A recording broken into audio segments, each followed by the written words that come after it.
So I guess another thing that I'm going to suggest to you that we need to do is we need to be open to those opportunities for miracles to occur, right? There's no way to know that Mahalia Jackson was going to be sitting 4 people away. There's no way to know that. There's no way to know that at the exact perfect moment, Mahalia Jackson was going to say, tell him about the dream.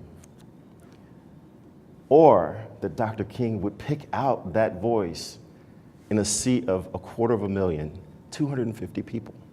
But he picked it out. And at that point, he turned over his notes, he moved them to the side, and then he led into the most memorable part of the most iconic speech that Dr. King has ever given. I'm going to suggest that the last part that we need to take from his talk and his life is you have to be willing to step into your destiny. You have to be willing to step in. How many times have you seen an opportunity and you're thinking, wow, that's really consistent with something that I've always wanted to do? That's exactly what I'd love to be able to do. Wow, there's a need there. That's exactly the need that I thought might occur. And that's something that I want to be able to address. And then what do we usually say in our mind? Someday. Who's ever had that? Who's ever thought, wow, this is perfect. This is exactly what I want to do someday. Well, what if Dr. King had thought, wow, Mahalia Jackson, that's a great idea. I'm going to tell them about the dream someday. What would have happened? There's this thing that I call want to. And it's kind of hard to explain. Let me try to explain it this way. My why is really largely about my family. And more specifically, my daughter has a big part of my why. Anything that I can do to just deliver on this vision that I have of what a father's supposed to be, of what a husband's supposed to be, I'm really kind of drawn to that, right? So I can make connections and say, okay, the more money I make, the more I can provide for my family, the more I can give them opportunities, but it's linked to my why of trying to be my vision of what a father is supposed to be. Don't know if I'm right or not, but I've got this vision. That's a big part of my why. That you have to find your want to. And that's really what I want to talk to you about. How do you find your want to? So there's a couple things that I've come across, and I'm going to ask for your help too, because there may be some other things than what I've come up with.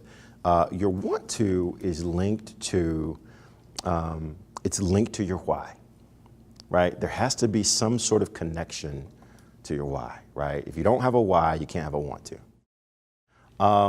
So I don't have all the answers to getting to your want to. I really feel like it's important that we get there because without it, that's the power, that's the fuel to deliver against your why. That's your fuel to get anything done personally.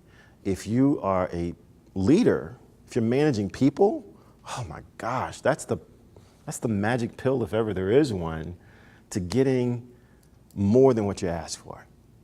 Okay? Does that make sense? If I say, so how are you doing? What's the answer to that? I'm good. I'm good. Is that how you're really doing? Could be. Not quite sure. But we know the answer. We know the response. How many times do we speak from a script when we're doing activities like this? Right? There's a script. There's the right answer to the questions that I've asked you. I don't want you to give me the right answers. As a matter of fact, I'm never going to see your answers. And you may never show those answers to anyone. Is there still value in answering those questions if you don't show them to anyone? Right? Because it's going to help you understand what you really value, and that's going to be some insight into what our want to might be. Step number one, you have to identify your want to. You have to identify this thing that just drives you. Another key test for that is, and again, this could just be how I work. When I'm working on something, on a project that I've got to deliver, either for a client or for a company, I'm going to focus really, really hard on it. And then eventually I need to take a mental break. So I'll go do something else just to distract myself, and then I'll come back refreshed. Whatever that thing is that you go to distract yourself, that's a hint to your want to. I found that when I needed a distraction, I was going to YouTube, watching Les Brown and watching John Maxwell and watching Simon Sinek and watching, motivational speakers and Anthony Robbins. I found that that's where I would frequently go when I needed a distraction from this thing that I need to focus on. So that's kind of a hint as to what my want to might be. The second thing you have to do is you have to find a way to see how your want to might link to the corporate mission. Right? So how might your want to link to what this organization is trying to do? There's got to be some linkage, right? What is that linkage? If I'm trying desperately to be like Sandy's a great leader. I would do well to do many of the things that Sandy does. But if I'm trying to be like Sandy, is it going to come off as being authentic when I do it? Are you going to be able to tell that Galen's really, something's not quite right? There goes that micro expression again. So it has to be linked to your values. That's why you're absolutely right. Okay. Now this one is going to sound a little strange. You have to be humble. I believe that humility is owning the reality of being human. And if I own the reality of being human, that means that there are some things that I'm just not good at. There are some things that I'm really, really good at, right? I mean, it's like, I don't know that I'm the greatest in the world, but I'm pretty close at some things. But I need to own both of those. If I just go around embracing the things that I'm not good at, then how's my self-talk track going? The last thing that I wrote down is you have to own your own standard. You have to own your own standard. And that means if my manager or my boss asks me to do something, and I chose that word specifically, this particular person is not a leader, he's a boss. Terrible. But they asked me to do something. I'm going to give it my all, not because of my boss, but because that's my standard, right? I own that. I own my standard. It's something that's close to that, and this is something I truly believe. You can be good by happenstance. Greatness requires a decision. You can't just roll out of bed and just happen to be great. That requires a decision. You can, one lucky break, and you could be good. Greatness requires a decision. What are you deciding to do?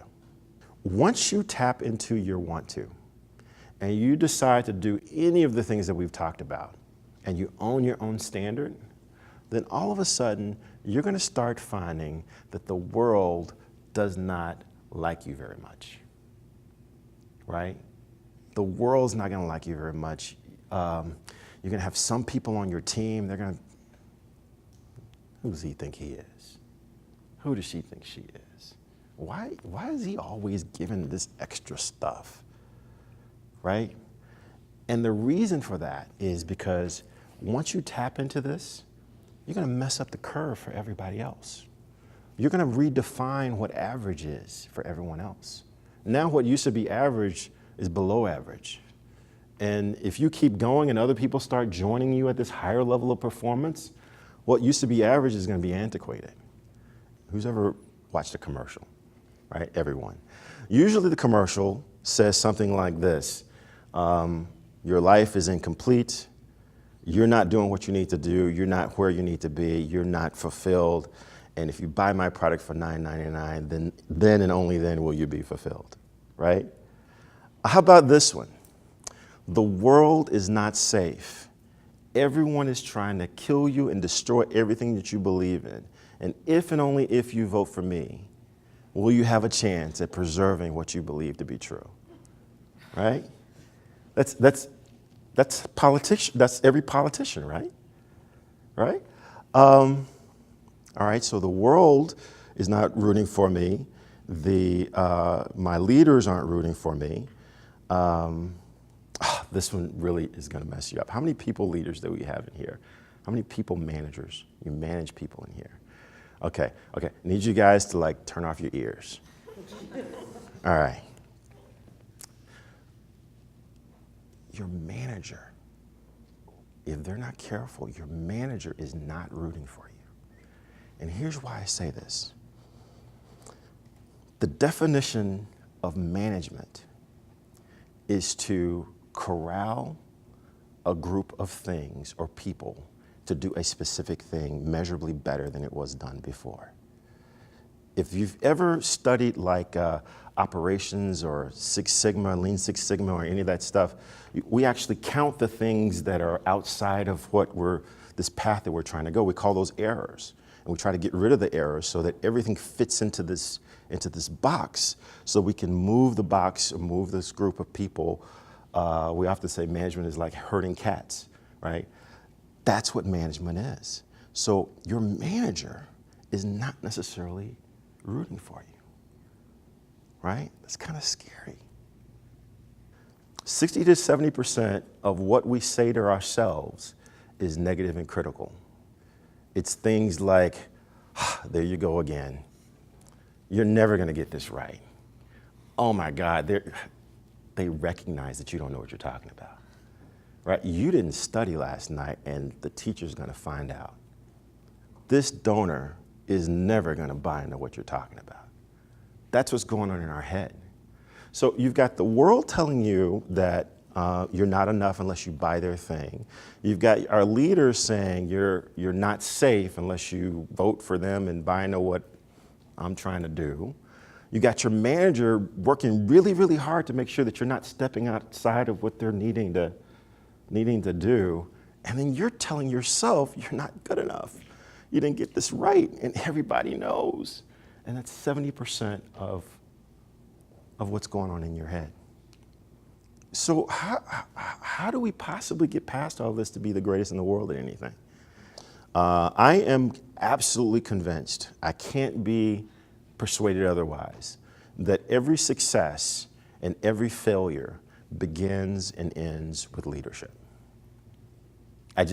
My life experience have just proven it time and time again, that every success and every failure begins and ends with leadership. Either the leader is creating in the environment that you're operating in, the leader is creating access to the resources that you can have in order to do the things that you're doing, or the leader is providing the direction or the vision or lack thereof for what you're trying to achieve. So I'm just convinced that every success and every failure begins and ends with leadership. Really, really important stuff, but it's really getting to your personal values. And the task is to do that without the filters of, well, this is what my professor said I should be focused on. This is what Sandy wants me to be focused on. And, you know, my pastor says that this is really important.